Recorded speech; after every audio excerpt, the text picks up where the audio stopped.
Hello दोस्तों, कैसे हैं आप लोग। चलिए, तो लास्ट लेक्चर हम लोग का कहाँ तक हो गया था यार। थोड़ा टाइम वाइम का दिक्कत हो रहा है, समझे कि नहीं, इसलिए लेक्चर रिकॉर्ड नहीं हो पा रहे हैं। मैं आप लोग की भी दिक्कत समझता हूँ कि भाई हरियाणा का एग्ज़ाम है, राजस्थान का भी नोटिफिकेशन आ गया, उत्तराखंड का एपीओ का भी नोटिफिकेशन आ गया, समझे कि नहीं। चलिए, कोशिश करता हूँ कि जल्दी जल्दी कंप्लीट किया जाए। ठीक है, कहाँ तक हो गया था हम लोग का। ट्रायल चल रहा था और समन ट्रायल हो गया था। समझ में आया था कि नहीं आया था। आ ही गया होगा भाई। चलिए, बहुत सारी बातें करनी है आप लोगों से, लेकिन आज जो है, आज भी टाइम थोड़ा कमी है, इसलिए जल्दी से निपटा देते हैं। क्या है यार, आज पढ़ेंगे हम लोग समरी ट्रायल। छोटा सा ही है, ठीक है, समरी ट्रायल। ठीक, चैप्टर 21, सेक्शन 360 से 365। ठीक, 360 से 260 से 265 है यार। 300 कहाँ पहुंच गया। 260 से 265, ये बहुत दिक्कत होती है यार सीआरपीसी में, कि सीधे ऐसे पहुंच जाते हैं 200 300 300 400। चलिए कोई नहीं। समरी ट्रायल, समरी ट्रायल का मतलब क्या होता है, ऐसा ट्रायल जिसे जल्दी जल्दी निपटाया जा सके। समरी इसमें किस चीज को लेके होता है, इसमें समरी इस चीज को लेके है कि ज्यादा टेक्निकल प्रोसीजर नहीं होगा। ये नहीं कि फ्रेमिंग ऑफ चार्जेस करो, ये करो वो करो ना, जितनी जल्दी हो सके उसको निपटाओ, है कि नहीं। समरी ट्रायल का मतलब यही है। फास्ट ट्रैक ट्रायल अलग होता है। फास्ट ट्रैक ट्रायल में क्या होता है, उसमें बड़े ऑफेंसेस का ही ट्रायल जल्दी होता है, डे टू डे ट्रायल होता है। ठीक है, समरी ट्रायल में ऐसा नहीं है। समरी ट्रायल का मतलब यह है कि जो छोटे ऑफेंसेज हैं, ठीक है, जिसकी पनिशमेंट कम है, कहने का मतलब है ज्यादातर समन्स केसेस जो होते हैं ना, उसी का ही ट्रायल होता है समरी ट्रायल में। ठीक, किसका होता है, समन्स केसेस का। तो वो जल्दी ही, जो समन ट्रायल अपने आप में छोटा है, ठीक है, उसमें ज्यादा टेक्निकलिटी नहीं है, उसमें भी फ्रेमिंग ऑफ चार्जेस नहीं होते। पढ़ा था ना लास्ट लेक्चर में हम लोगों ने। तो अब ये समरी ट्रायल में क्या है, समरी ट्रायल उससे भी और जल्दी हो जाए, ठीक है, समरली हो जाए, है कि नहीं। लेकिन ये फास्ट ट्रैक ट्रायल अलग होते हैं। फास्ट ट्रैक ट्रायल क्या होता है, वो डे टू डे हेयरिंग पे होते हैं। कोई हीनियस क्राइम होता है, रेप के केस होते हैं, उसमें जो है court fast track trial, fast track courts होती हैं, वो फास्ट ट्रैक ट्रायल करती हैं, ठीक है, उसकी बात अलग होती है। ये केवल समरी ट्रायल है। इसमें जो सीआरपीसी में जो जजेस दिए हुए हैं कि ये कोर्टें ये जजेस समरी ट्रायल कर सकते हैं, वही कर सकते हैं। उसके अलावा जिस जिस केसेस का समरी ट्रायल हो सकता है उसकी भी लिस्ट दी हुई है, उन्हीं केसेस का समरी ट्रायल होगा। बस यही दो चीजें हम लोग को जाननी है। ठीक, 260 से 265 सेक्शन 260 ये बताता है पावर टू ट्राई समरली। किसके पास है पावर, किसके पास है पावर, सेक्शन 260 ये बात बोलता है। ठीक है, सेक्शन 260 का क्लास 1 ही। सबसे पहले chief judicial magistrate, metropolitan magistrate, और एक तो इनके पास पावर है, एक इनके पास पावर है, और तीसरा जुडिशियल मजिस्ट्रेट फर्स्ट क्लास। बहुत क्वेश्चन पूछा जाता है प्री में ये, ठीक है। 3 लोग हैं ये, ठीक है, दिख तो रहा है यार। एक सीजीएम साहब, एक मेट्रोपोलिटन मजिस्ट्रेट साहब, जेएम फर्स्ट क्लास, अगर एम्पावर्ड बाय हाई कोर्ट, अगर हाई कोर्ट पावर देती है तो। ठीक, एम्पावर्ड बाय हाई कोर्ट। समझ में आ रही नहीं आ रही। क्वेश्चन आता है कि समरी ट्रायल कौन कौन कर सकता है। अब इसमें और भी कोई जजेस का नाम जोड़ देंगे, ठीक है, तो उसमें समझ जाइएगा कि केवल यही 3 ऑप्शन सही है। क्या क्या, चीफ जुडिशियल मजिस्ट्रेट कर सकता है, मेट्रोपोलिटन मजिस्ट्रेट कर सकता है, और जुडिशियल मजिस्ट्रेट फर्स्ट क्लास कर सकता है अगर एम्पावर्ड बाय हाई कोर्ट। ये 3 लोग समरी ट्रायल कर सकते हैं, 260 में दिया हुआ है। ठीक, इतना समझ में आई। अब किस किस केसेस का, व्हाट ऑफेंसेस आर ट्राइड समरली, किस किस केसेस का समरी ट्रायल हो सकता है, ये भी इंपॉर्टेंट है। ठीक, प्री के हिसाब से नहीं, ये मेंस के हिसाब से इंपॉर्टेंट है कि कौन कौन से ऑफेंसेस का समरी ट्रायल हो सकता है। ये भी 260 में ही दिया हुआ है। कौन कौन से ऑफेंसेस हैं, पहले ऑफेंस पनिशेबल विथ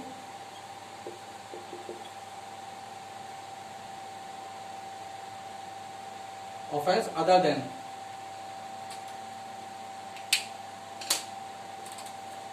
अब कौन कौन से ऑफेंसेस का समरी ट्रायल हो सकता है? ऑफेंसेस अदर देन या not punishable with, offences not punishable with death, life imprisonment और नॉट मोर देन 2 years। ठीक, क्या है? वो सारे ऑफेंसेस जिसकी पनिशमेंट डेथ ना हो, लाइफ इम्प्रिजमेंट ना हो और 2 साल से ज्यादा इम्प्रिजमेंट ना हो। ठीक, समझ आएगी नहीं बात? और ये सारे ऑफेंसेस कौन से होते हैं? अरे अगर आपने समन्स की डेफिनेशन पढ़ी थी, किसमें दी हुई है? WA में, सेक्शन 2 WA। समन केस कौन से होते हैं? जो जिसकी पनिशमेंट जो है डेथ ना हो, लाइफ इम्प्रिजमेंट ना हो और 2 साल से कम हो, उसको हम समन केस कहते हैं। बाकी सारे वारंट केस हैं, है कि नहीं? अरे क्लासिफिकेशन ऑफ ऑफेंसेस कैसे कैसे होता है? अरे यार आपको ये सब चीजें तो मालूम हो ही गई होंगी। चलिए फिर से देखते हैं क्या क्या होता है। एक तो कॉग्निजेबल ऑफेंस होता है और नॉन कॉग्निजेबल होता है? समन होता है एंड वारंट होता है। ठीक, और कौन कौन सा होता है? बेलेबल होता है एंड नॉन बेलेबल होता है। यही तो है, ऐसे ही ना है? ये वाला क्लासिफिकेशन क्यों किया गया कॉग्निजेबल नॉन कॉग्निजेबल? क्योंकि भैया इससे पूरा केस ये है कि कॉग्निजेबल ऑफेंस वो होते हैं जिसमें police officer without the order of the court या मजिस्ट्रेट खुद ही कॉग्निजेंस ले सकता है, अरेस्ट कर सकता है, खुद ही इन्वेस्टिगेशन कर सकता है without the order of court या मजिस्ट्रेट। ठीक है, कॉग्निजेबल। नॉन कॉग्निजेबल जिसमें बिना ऑर्डर के नहीं कर सकता। ठीक, FIR भी नोट होती है इसमें 154 में है। इन्वेस्टिगेशन कर सकता है, कहाँ दिया हुआ है? 156 में। जिसमें इन्वेस्टिगेशन नहीं कर सकता कहाँ दिया हुआ है? 155 में। समन और वारंट केस में क्या अंतर होता है? समन और वारंट केस, ये वाला डिफरेंस क्यों किया गया? इन्वेस्टिगेशन को लेके। ठीक, ये वाला क्यों किया गया? ट्रायल को लेके कि भैया समन केस होगा तो उसका समन ट्रायल होगा, वारंट केस होगा तो उसका वारंट ट्रायल होगा। जनरली समन केस कौन से होते हैं? जिसकी पनिशमेंट डेथ, लाइफ इम्प्रिजमेंट या 2 years से कम हो। वारंट केस कौन से होते हैं? जिसकी पनिशमेंट डेथ, लाइफ इम्प्रिजमेंट या 2 साल से ज्यादा हो। बेलेबल नॉन बेलेबल कैसे किया गया? ये अगर कोई भी ऑफेंस बेलेबल है तो उसमें बेल मिल जाएगी, जो नॉन बेलेबल है उसमें नहीं मिलेगी। जनरली बेलेबल ऑफेंस कौन से होते हैं? अगर IPC में है तो शेड्यूल 1 में दिया हुआ है कि कौन से बेलेबल है। दिया है कि नहीं दिया? शेड्यूल 1 में दिया हुआ है कि कौन से ऑफेंसेस बेलेबल है, बेलेबल नहीं है। 1 2 3 4 5, चलिए इसमें कुछ नहीं। कॉलम 5 में दिया हुआ है। ठीक है, पहले कॉलम में तो ऑफेंस का नाम दिया हुआ है। ठीक है, दूसरे में पनिशमेंट दी हुई है। ऐसे पांचवें में या चौथे में कॉलम में दिया हुआ है कि कौन सा ऑफेंस बेलेबल है कि नॉन बेलेबल है। ठीक है, IPC के केस में तो हमने साफ साफ शेड्यूल में दिया हुआ है। ठीक, और अगर कोई और अदर लॉज हैं, अदर लॉज के केस में अगर जानना है कि ऑफेंस बेलेबल है कि नॉन बेलेबल है तो जिसकी पनिशमेंट 3 साल से ज्यादा होगी वो नॉन बेलेबल माना जाएगा। समझाई कि नहीं बात? क्या है? IPC में तो साफ साफ दिया हुआ है, CRPC में शेड्यूल में साफ साफ दिया हुआ है कि उसमें जैसे ही आप कॉलम खोलेंगे, ये शेड्यूल कभी खोल के देखा? अरे पूरा ये बन गया, जब CRPC खत्म होने आ गई तब तो शेड्यूल खोल रहे हैं। देखिए ये column 1, column 2, column 3, column 4, column 5। Column 5 में क्या दिया हुआ है कि bailable bailable bailable non bailable. दिख रहा है कि नहीं दिख रहा? तो ये ऐसे हैं। ठीक है, ये शेड्यूल 1 दिया हुआ है। ठीक, इसमें 6 कॉलम होते हैं। हाँ 6 होते। ठीक, इतना ये कहाँ से कहाँ आ गया? समरी ट्रायल है, जल्दी से निपटाना है, यही तो बात है। और कुछ पहुंच कहीं और जाते हैं। चलिए इतनी बात समझ में आई? कहाँ पे थे? वो सारे ऑफेंसेस जिसकी पनिशमेंट, ये हम लोग क्या क्या देख रहे हैं कि किस किस ऑफेंस का ट्रायल समरी ट्रायल हो सकता है। कौन सा? जिसकी पनिशमेंट डेथ ना हो, लाइफ इम्प्रिजमेंट ना हो, 2 साल से ज्यादा ना हो। दूसरा थेफ्ट अंडर सेक्शन 379, 380 एंड 381। ठीक है, थेफ्ट कहाँ पे दिया हुआ है? 378 में दिया हुआ, 379 में पनिशमेंट दी हुई है, 380 में, 381 में। ठीक। तीसरा,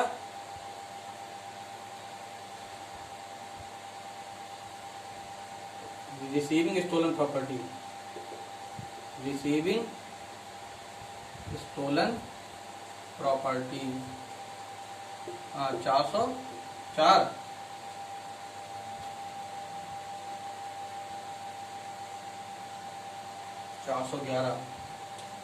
रिसीविंग एंड रिटेनिंग, रिसीविंग या तो रिसीव करना या रिटेन करके रखना, receiving and retaining of stolen property. चौथा,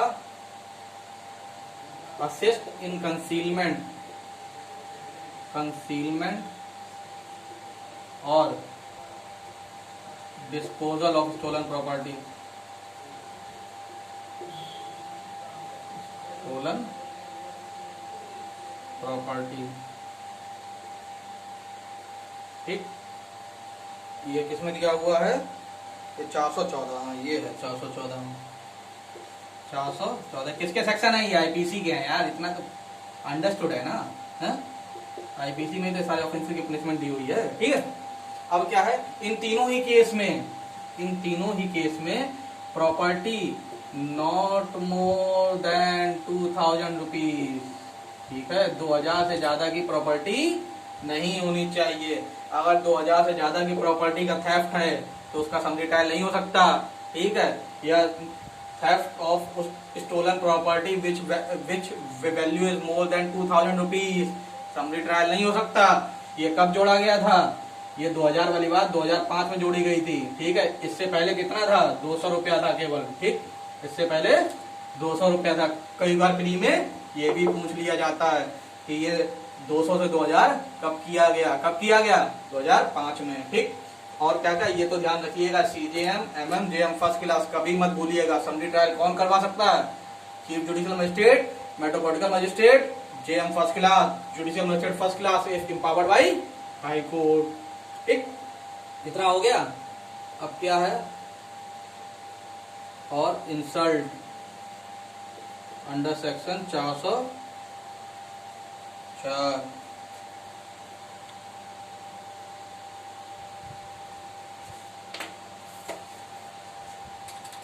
insult 504, criminal intimidation,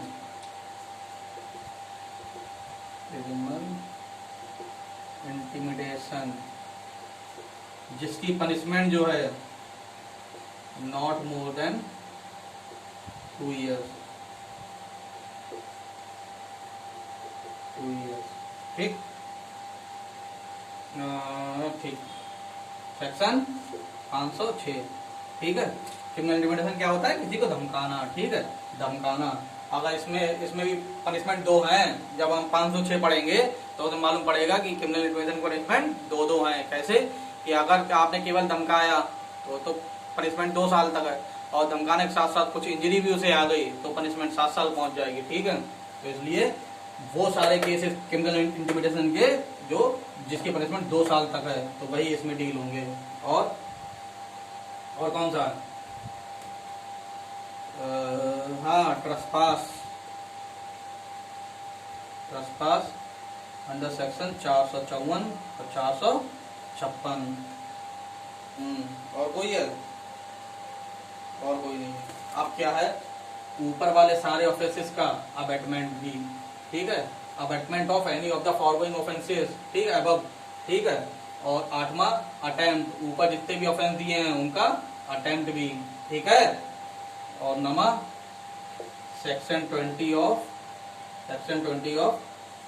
cattle trespass act. इसका कोई अगर ऑफेंस होता है, offence under section 20 of cattle trespass act. ठीक है, section 20 of cattle trespass act क्या बोलता है कि अगर भैया किसी ने भी आपको कोई कैटल, ठीक है, ऐसा कुछ है, वो किसी ने जब्त कर लिया है। ठीक है, कैटल ट्रेसपास एक्ट को वॉयलेशन करते हुए किसी ने आपका कैटल किसी ने सीज कर लिया है। ठीक है, चाहे गवर्नमेंट ने ही या किसी और ने तो आप सीधे डीएम या मजिस्ट्रेट को कंप्लेंट कर सकते हैं। ठीक है, कंप्लेंट कर सकते हैं। ये सारे ऑफेंसेस हैं, कौन कौन से हैं? 9 हैं। 9 क्या है एक्चुअली में है तो 7 ही, 2 अबेटमेंट और अटेम्प्ट की बात कर देते हैं। ठीक है, 7 और 8 अबेटमेंट और अटेम्प्ट की बात करता है। सबसे पहला वो सारे ऑफेंसेस जिसकी पनिशमेंट डेथ, लाइफ इम्प्रिजनमेंट 2 साल से ज्यादा नहीं है। दूसरा थेफ्ट 379, 80 और 81 जिसकी प्रॉपर्टी की वैल्यू थेफ्ट की 2000 से ज्यादा ना हो। तीसरा receiving and retaining stolen property जिसकी वैल्यू 2000 से ज्यादा ना हो। चौथा assist in concealment and disposal of stolen property जिसकी वैल्यू 2000 से ज्यादा ना हो। उसके अलावा trespass under section 454 456 of IPC. ठीक है, उसके अलावा क्या था? इंसल्ट। ठीक है, और क्रिमिनल इंटिमिडेशन और कौन सा कोई रह गया? नहीं, अब अबेटमेंट, अटेम्प्ट और section 20 of pedal trespass act, ये सारे ऑफेंसेस हैं जिसका समरी ट्रायल हो सकता है। कहा दिया हुआ है? 260 में दिया हुआ है। ठीक, इसका सबसेक्शन 2 बोलता है कि अगर मजिस्ट्रेट को जो भी कोई समरी ट्रायल कर रहा है उसे ऐसा लगता है कि इस केस में जो है इसका समरी ट्रायल ठीक नहीं है, तो फिर वो दोबारा विटनेसेस को रिकॉल करके उसका दूसरा समन ट्रायल या कोई भी ट्रायल को जो वो करना चाहे वैसे कर सकता है। ठीक है, पढ़ो सबसेक्शन 2 क्या बोलता है, जल्दी से मान लो बेट। हाँ भाई, इसका सबसेक्शन 2 260 का subsection 2, when in the course of summary trial it appears to the magistrate that the nature of the case is such that it is undesirable to try it summarily, the magistrate shall recall any witness who may have been examined and proceed to rehear the case in the manner provided by this court। ठीक है, 261 क्या बोलता है? 261 ये बोलता है कि कुछ केसेस जो हैं when जो है जुडिशियल मजिस्ट्रेट सेकंड क्लास कब ट्रायल कर सकता है? Summary trial. ठीक है, सेक्शन 261 क्या बोलता है? हेडिंग क्या है इसकी? Summary trial by magistrate of second class. ठीक है, क्या है कि जुडिशियल मजिस्ट्रेट सेकंड क्लास कब समरी ट्रायल कर सकता है। ठीक है, समरी ट्रायल कब कर सकता है? ठीक है भैया, कर सकता है if judicial magistrate second class empowered by yes high court, very good. दूसरा, लेकिन वो सारे ऑफेंसेस का समरी ट्रायल कर सकता है वो ऑफेंसेस जिसकी punishment not more than 6 month. कितना? 6 मंथ और फाइन और बोथ। ठीक है, समझ में आएगी नहीं बात? समरी ट्रायल कर तो सकता है जुडिशियल मजिस्ट्रेट सेकंड क्लास, 261 में दिया हुआ है, लेकिन कब कर सकता है? जब उसे हाई कोर्ट एम्पावर्ड कर देगा। लेकिन एम्पावर्ड करने के बाद भी उन्हीं केसेस का समरी ट्रायल कर पाएगा जिसकी पनिशमेंट 6 महीने या 6 महीने से कम है। ठीक है, समझाई बात की नहीं? ये भी ध्यान रखिएगा, जहां पे लाइन खींच दूं वो इंपॉर्टेंट है। ठीक है, section 262 procedure for summary trial. Procedure क्या होगा समरी ट्रायल का? अरे प्रोसीजर क्या होगा? समन केस का जो प्रोसीजर है वही होगा। समन केस का जो प्रोसीजर है वही इसमें फॉलो किया जाएगा। ठीक, दूसरा पनिशमेंट जो होगी इसमें समरी ट्रायल में, पनिशमेंट जो है not more than 3 month. 1000 bar question ये आ चुका है। कितने बार? 1000 बार। बड़ा लिखो, समरी ट्रायल में मैक्सिमम पनिशमेंट कितनी दे सकते हैं ये? 3 महीने तक। उससे ज्यादा देनी है समरी ट्रायल छोड़ो, कोई और ट्रायल करो जाके। चलिए पढ़िए section 262 procedure for summary trial. In trial under this chapter the procedure specified in the course for the trial of summons case shall be followed except in hereafter mentioned। पहली बात, कौन सा ट्रायल फॉलो होगा? Very good, summary trial. दूसरा, no sentence of imprisonment for a term exceeding 3 month. Exceeding 3 month पे line कर लीजिए, बहुत मोटी मोटी। ठीक, बहुत पूछा जाता धड़ल्ले से। Shall be pass in the case of any conviction under this chapter. ठीक, रिकॉर्ड इन समरी ट्रायल 263 भाई है कि भैया serial number of the case क्या था। रिकॉर्ड जो होगा मजिस्ट्रेट ऑफ ट्रायल जब समरी ट्रायल करेंगे तो वो जैसा स्टेट गवर्नमेंट ने बोला है उसी हिसाब से फॉर्म तैयार करेंगे। और जनरली कैसा फॉर्म होगा, जैसे इसमें serial number of the case, हाँ भैया कोई भी केस होता है सबसे पहले सीरियल नंबर लिखा होता है। The date of the commission of the offence, कब ऑफेंस हुआ। The date of the report और कंप्लेंट, कब रिपोर्ट की गई, कंप्लेंट की गई। The name of the complainant, किसने कंप्लेंट की। The name, parentage and residence of the accused, accused का नाम, पिताजी का नाम और एड्रेस। ठीक होता है ऐसा, श्यामलाल, वो श्यामलाल सन ऑफ कुछ भी लाल। ठीक है, तो ऑफेंस कंप्लेंट, कौन सा ऑफेंस किया, ये सब चीजें। ठीक है, रीड मान लीजिए, कुछ नहीं है। Judgment cases tried summarily in every case tried summarily in which the accused does not plead guilty. क्या है, in every case tried summarily in which accused does not plead guilty the magistrate shall record the substance of the evidence and a judgment containing a brief statement of the reason of the finding. तो क्या, जिसमें accused ने plead guilty नहीं किया है ना, तो वो क्या करेंगे मजिस्ट्रेट साहब, उसमें record the substance of the evidence. वो रिकॉर्ड करेंगे भैया कौन कौन से एविडेंस इन्होंने, कौन कौन से एविडेंस इनके पास आए जिसके बिहाफ पे इन्होंने क्या किया, a judgment containing a brief statement for the reason of the finding. उसी के हिसाब से ये रीजन ऑफ फाइंडिंग में पहुंचे। ठीक है, जो एविडेंस आए उसी हिसाब से हमने कंक्लूजन बनाया कि इसने भाई साहब इसने ऑफेंस किया है कि नहीं किया, बस बात खत्म। ठीक है, language of the record and judgment 265 में लैंग्वेज ऑफ द कोर्ट होगी, उसी में लैंग्वेज में जजमेंट रिकॉर्ड हो जाएगा। Every such record and judgment shall be written in the language of the court. The high court may authorise any magistrate empowered to try offences summarily to prepare the aforesaid record or judgment or both by any means of officer appointed in behalf by the CJM and the record or judgment shall be prepared, shall be signed by the magistrate। कुछ नहीं है। ठीक है, अब आपका इसमें summary trial हो गया।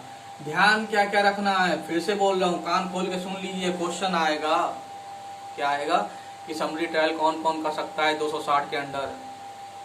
CJM, MM, JM first class empowered by the high court. कौन कौन से ऑफेंसेस का समरी ट्रायल हो सकता है, ये भी 260 में दिया हुआ है, वो भी याद कर लीजिएगा। मेंस में भी आता है, क्योंकि मेंस में तो इतने लिखने थोड़े होगा। ठीक है, उस 61 में JM सेकंड क्लास भी समरी ट्रायल कर सकता है अगर एम्पावर्ड बाय हाई कोर्ट। ठीक है, तीसरी बात, प्रोसीजर क्या फॉलो होगा, समन केस का प्रोसीजर फॉलो होगा। पनिशमेंट 3 महीने से ज्यादा नहीं हो सकती। इतना बड़ा प्री में लिखा है। ठीक है, बहुत आता है ये, बस इसके अलावा प्री में कुछ नहीं आता। ठीक, और सेक्शन याद रखिएगा। चलिए ठीक है, फिर आगे भी जल्दी लेक्चर रिकॉर्ड करने की कोशिश करूंगा। ठीक है, थैंक यू।